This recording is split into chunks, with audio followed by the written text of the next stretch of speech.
the event of the president.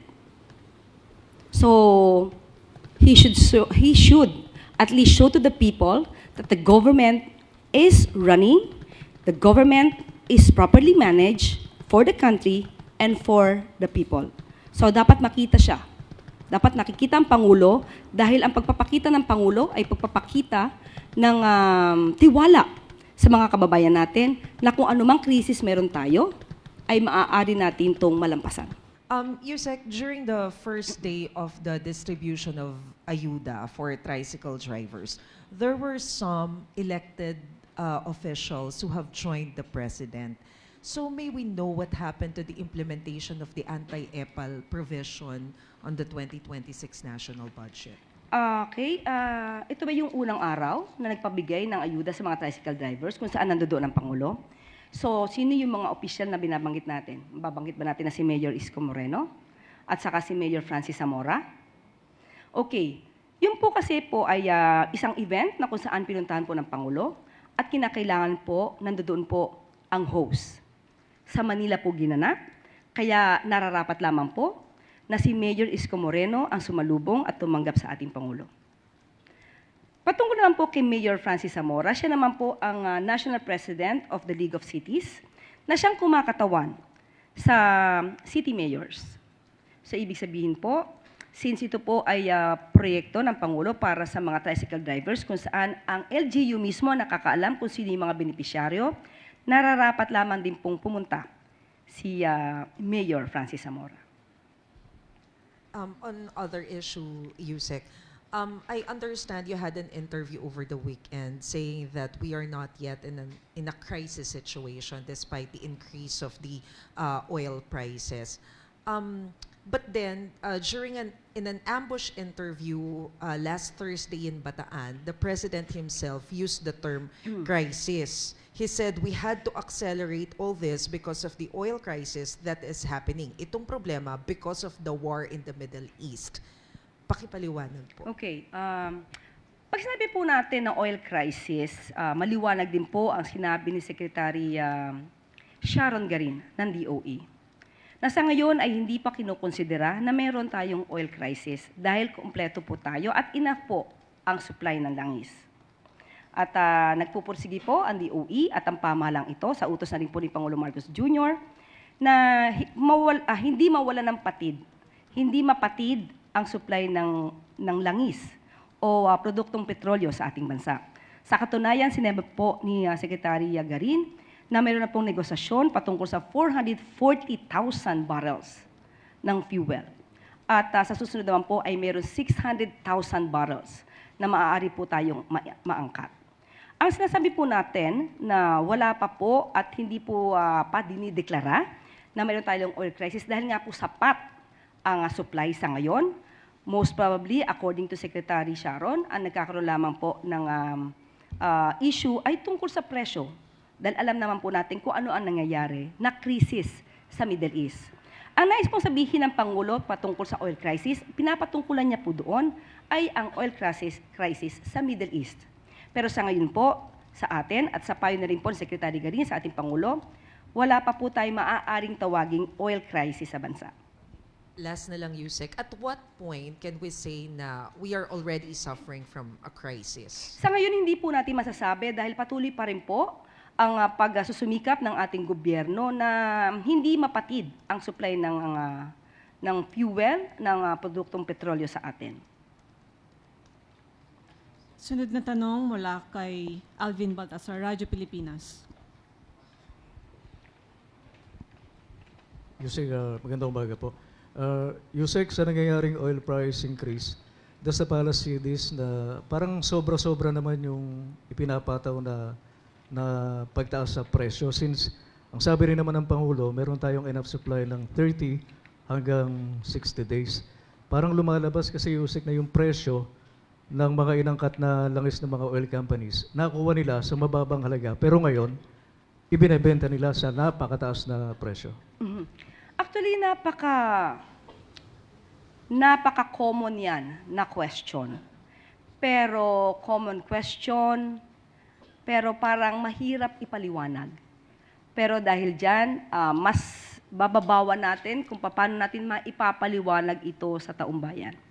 Okay, under the regulated downstream oil industry framework, base na rin po sa RA 8479, ang oil companies po na presyo ng produkto nila ay babase sa prevailing international benchmark prices, primarily Mean of Platts Singapore or MOPS, sa bawat pricing cycle. So yung oil companies po, gumagamit po sila ng FIFO, first in, first out accounting. No? Ito po yung ginagamit nila ngayon. Kung saan yung produkto na ibinebenta sa ngayon ay base sa presyo sa current or near current international market prices at hindi sa historical acquisition cost noong patungkol sa kanilang inventory. So, yung pump prices po ngayon ang nagre-reflect ng current global market conditions kahit na yung kanilang inventory ay nabili nila sa mas mababang presyo. So kasi ganun po ang umiiral sa ganitong klase na sistema kung meron deregulation law, oil deregulation law. So yun po ang umiiral. Pump price reflect current global market conditions. Ha? So, hindi po ang DOE ang makakapagdikta ng presyo ng gasolina, ng fuel, dahil nga po meron tayong oil deregulation law. Ang tangi lamang pong mare-regulate ng pamahalaan ng DOE ay kung sila ay lumalabag sa benchmark at kung may pang-aabuso. So, ibig sabihin, sa madalit salita, kung meron silang inventory noon, ang gagamitin nilang presyo pa rin ay yung current international market price. Pero pag bumaba naman yung presyo ng gasolina, kahit nabili nila ito ng mas mataas, kailangan pa rin silang sumunod kung ano ngayon yung current market price na mababa. So ganun po yung nagiging sistema po kapag ka po may oil deregulation law na pinapatupad. Salamat po, Yusek. Sunod na tanong mula kay Ivan Mayrina, GMA 7.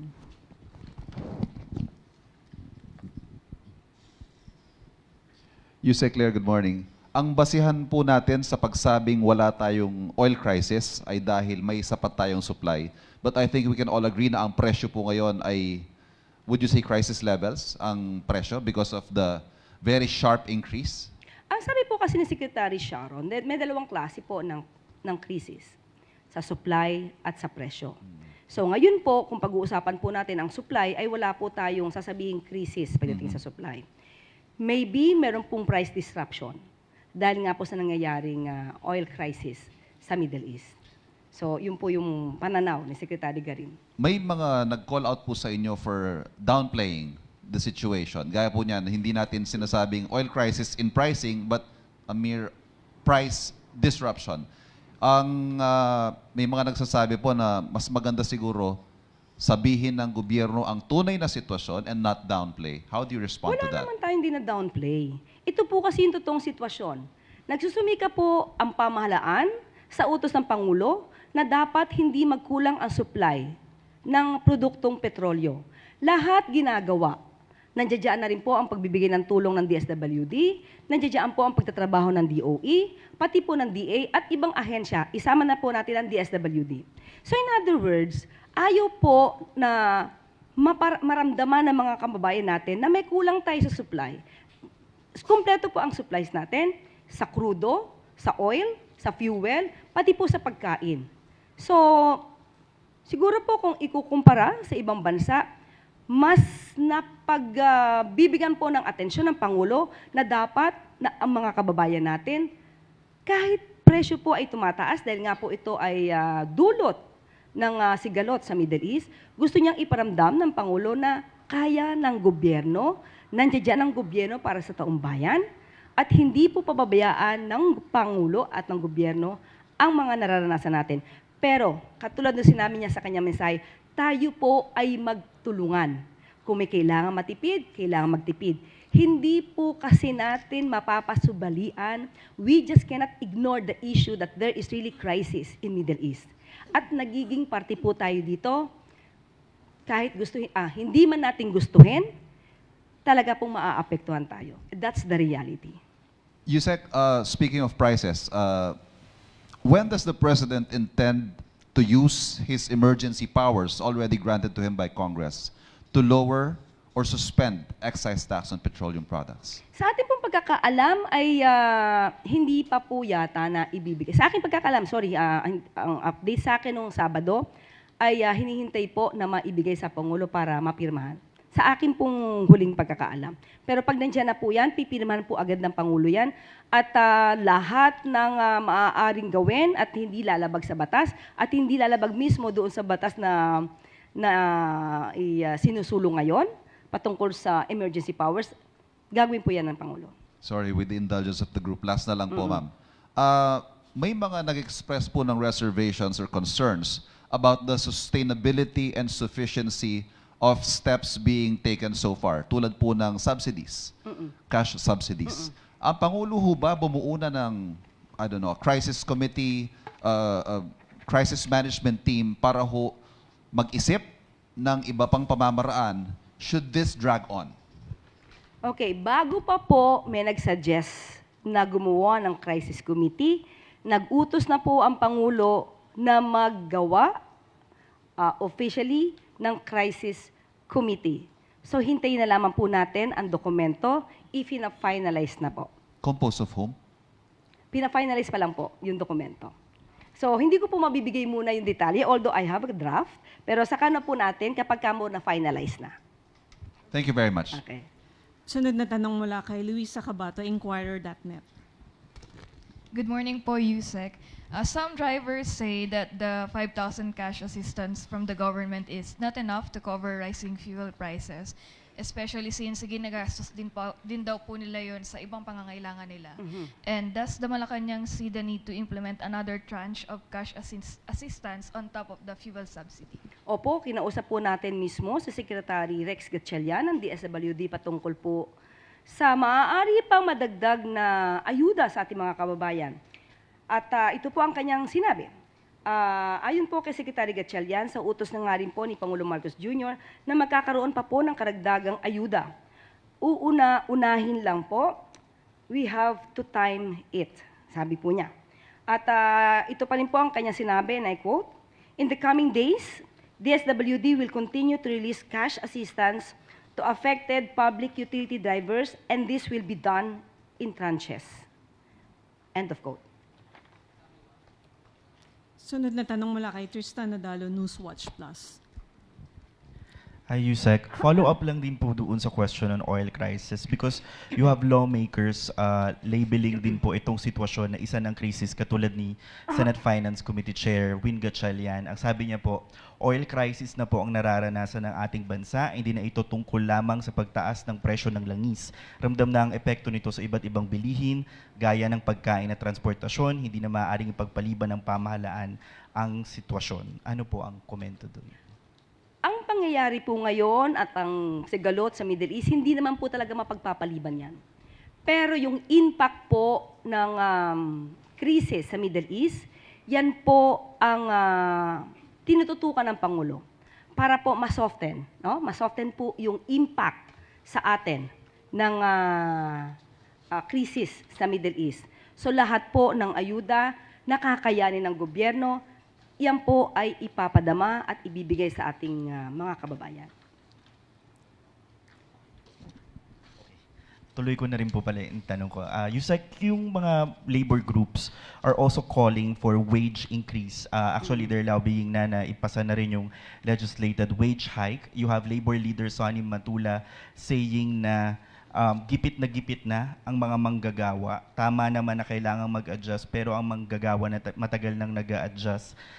Yung hinihingi daw po na wage hike ay recovery na lang dahil kulang na talaga ang sinturon para mabuhay ng maayos ang manggagawa, lalo na yung sitwasyon ngayon. Ano pong comment ng palasyo? Sa pananaw po ng Pangulo, lagi po niyang inuutusan ang DOLE at ang Regional Tripartite Wages and Productivity Board na aralin at kung maaaring dagdagan ang sweldo ng ating mga manggagawang Pilipino. At yun naman po ay pinapatupad. At halos taon-taon po ay nagtataas po ng sweldo. Pero patungkol po sa pagtaas po ng sweldo na 200 pesos, tingin po natin ito po ay nasa kamay po ng Kongreso. Last na lang po on possible help din po sa mga kababayan natin. You have Congressman Toby Chanco proposing a bill that would freeze rents and defer loan payments to cushion the adverse effects of rising fuel prices. Ito po ay temporary freeze sa residential and MSME commercial rental rates. Ito po ba ay isa rin sa pinag-aaralan ng gobyerno kung pwedeng gawin? Hindi pa po nababasa malamang ng Pangulo ang version. So kung magkakaroon po sila ng version at ibibigay sa Pangulo, pag-aaralan po ito. Thank you po. Sunod na tanong mula kay Clizel Pardilla, PTV4.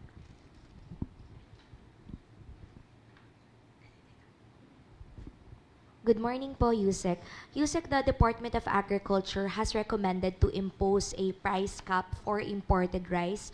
What is the assessment of the President regarding this proposal po? Actually, sabi po ni Secretary Kiko Laurel, ay nagbigay na po sila ng rekomendasyon sa National Price Coordinating Council para magkaroon ng deliberation patungkol dito. At ang kanilang price cap na isinangguni ay 50 pesos for imported rice. So, ito po ang ibinigay din na mungkahi ni Secretary Kiko Laurel kay Pangulo. So, ito po naman ay sinusuportahan. Ma'am, sorry, follow-up question lang po dun sa crisis committee. What is the main purpose po of this committee? Of course, kapag ka po binigyan natin ng sinabi po nating crisis committee, ito po ay tututok. Lalo-lalo na kung ano ba ang pangangailangan ng ating mga kababayan, paano hindi mapuputol ang supply ng ating mga pangangailangan sa oil, sa fuel, at sa mga pangunahing pangangailangan ng ating mga kababayan. Sunod na tanong mula kay Ivy Reyes, Bilyonaryo. Yusa, good morning po. Rep. Asidrek here po.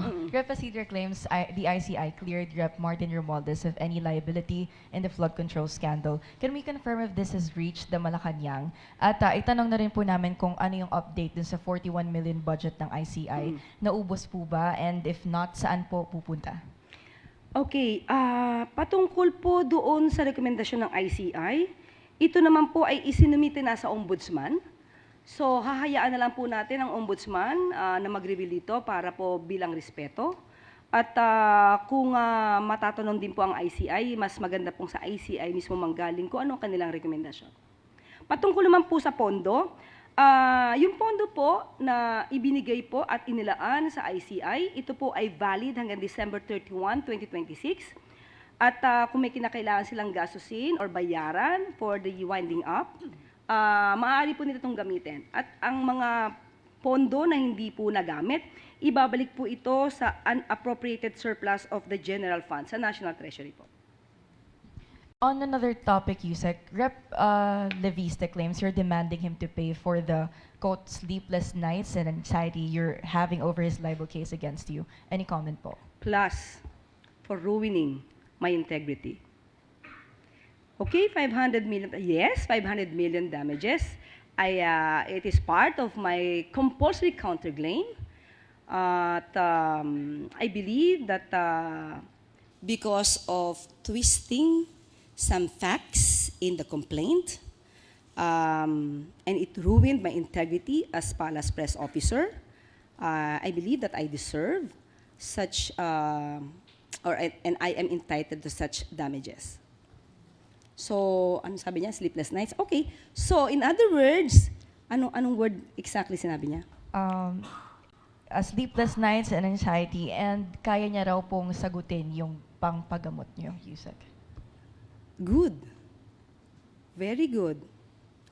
He admitted that he is causing me sleepless nights and anxiety. So, that will be part of the case. Sunod na tanong mula kay Tina Maralit ng Manila Times.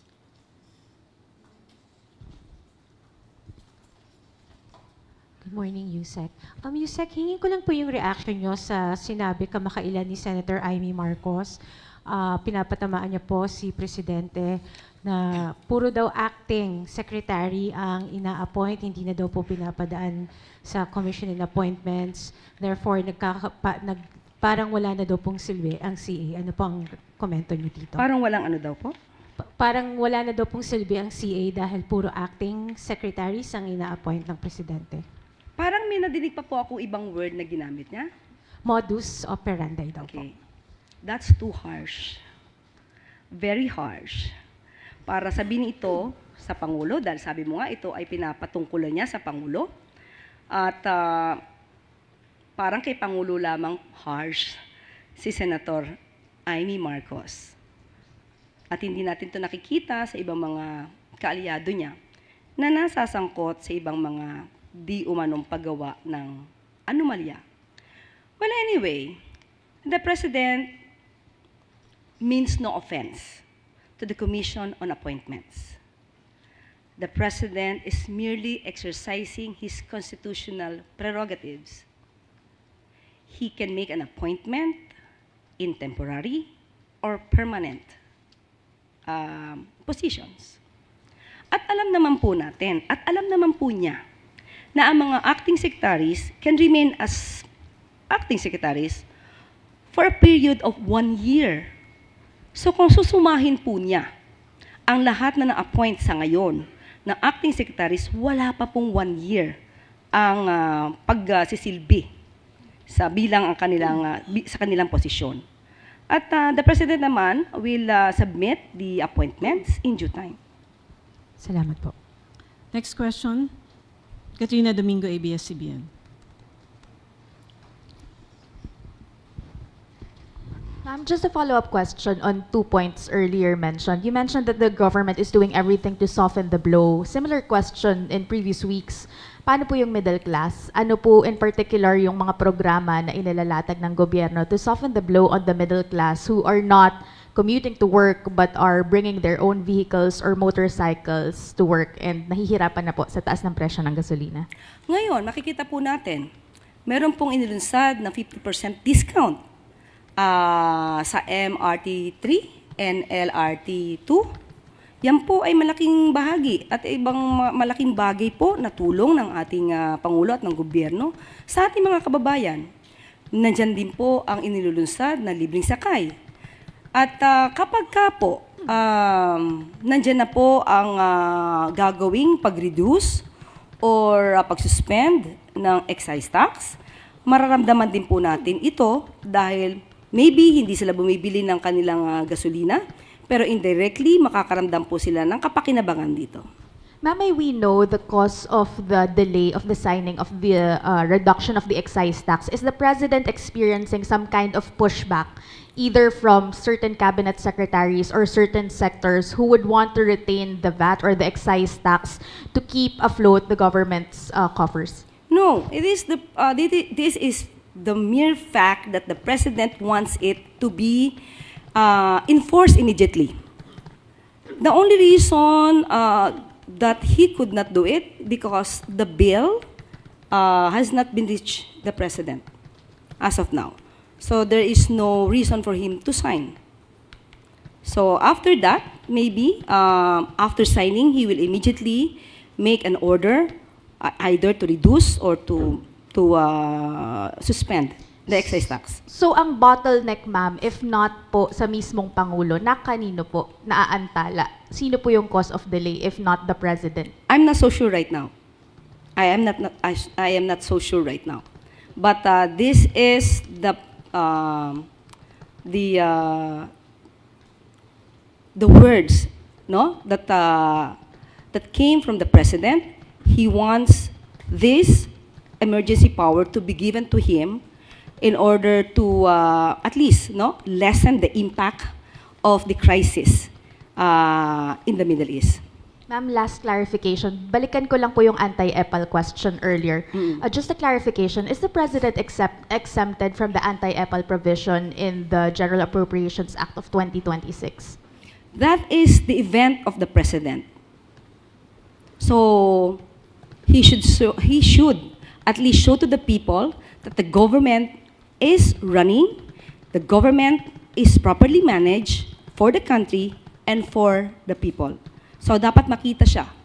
Dapat nakikita ang Pangulo dahil ang pagpapakita ng Pangulo ay pagpapakita ng tiwala sa mga kababayan natin na kung anumang krisis meron tayo, ay maaari natin itong malampasan. Salamat po. Next question, Tristan Nadalo, Newswatch Plus. Hi, Yusek. Ngayong linggo rin po mag-uumpisa na yung impeachment hearings kay Vice President Sara Duterte on March 25. But as early as last week, may mga nagsasabi na po na there's impeachment vote buying. May mga nagtatangka na rin pong gusto daw i-impeach si Vice President Duterte para malayo sa flood control scandal or para hindi sila madawit doon. Ano po ang pananaw ng palasyo sa ganitong mga pahayag na ini-impluwensyahan yung mangyayari sa impeachment? Sino nagsabi niyan? Isa pong nagsabi, si Congressman Toby Chanco. Yes.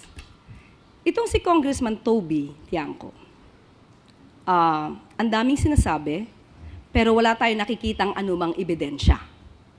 Sinabi niya na 1,000,000% na papanagutin ng Vice Presidente ang mga corrupt or gumawa ng anomalya sa pondo ng bayan, especially the flood control projects. Kaya ang hamon natin mismo kay Congressman Toby Tiangco para mapatunayan niya to, hindi ba dapat kahit hindi pa presidente, ang Vice Presidente dapat nagtatrabaho na siya para mapanagot ang mga di umanong corrupt, lalong-lalo na doon sa mga ghost projects nung panahon ng kanyang ama. Madali naman niya malalaman kung sinong involved dito, tanungin lamang niya ang dating secretary ng DPWH na ngayon ay si Secretary or rather Senator Mark Villar. Hanggat hindi ito nagagawa, ang sabi nga natin, maaaring nanlilinlang lang si Secretary or rather Congressman Toby Chanco. So, sa ngayon pa lamang, hindi dapat niyang sirain ang anumang institusyon ng gobyerno, lalo na kung saan siya kung saan siya nakakasama or where he belongs, di ba? Sa institusyon where he belongs. Hindi dapat niyo sinisiraan, lalo na wala siyang ebidensya. Kawawa ang mga Pilipino sa mga taong puro fake news ang inihahatid sa atin. Katulad ng sinabi ng ating Pangulo sa kanyang mensahe, iwasan po nating magbigay ng fake news. At kasama na po kayo doon, Congressman Toby Chanco. Follow-up question mula kay Ivy Reyes, Bilyonaryo. Yusek, in response, Kong Toby Chanco said he does not know why you're so fixated with VP Sara, and also it's the reason why he filed a resolution to expedite the impeachment of VP Sara to answer the allegations that he's allied with the Vice President. Am I fixated? So tanong natin sa kanya yan. Sino ba ang tinititigan niya? Balik natin ang tanong kay Congressman Toby Tiangco. Sino po ba ang tinititigan niyo? Kasi marami naman po na nai-involve sa mga anomalya at sa korupsyon, pero nililihis nyo ang inyong mata. At mukhang inililigtas nyo pa at nilalagay nyo sa pedestal. Samantalang noon pa po, last year pa po, ito na i-issue, pero wala kayong anumang ingay patungkol dito. At sinasabi lamang niya, millions compared to billions. Ibig bang sabihin, kapag mas maliit ang halagang di umanong ninakaw, ay wag nang pansinin. Ganun po ba ang nais ni Congressman Toby Chanco? Hindi po yan nararapat. Maliit, malaki, ang anumang ninakaw o di umanong ninakaw, dapat panagutan. Last question, Ivan Mayrina, GMA7. Yusek, balikan ko po yung tungkol sa emergency powers. Ang sinasabi po ninyo, if my understanding is correct, hindi pa lang niya nagagamit yung power because the bill is not yet with him. But once he accepts, he gets it, he will sign it immediately. Ganun Of course, po ba? opo. Bakit naman hindi po niya ipipirmahan? Siya po yung nagnais po nito. Ma'am, actually yun din ang tanong namin pare-pareho last week because when we asked him, I asked him kung kailan ba niya balak.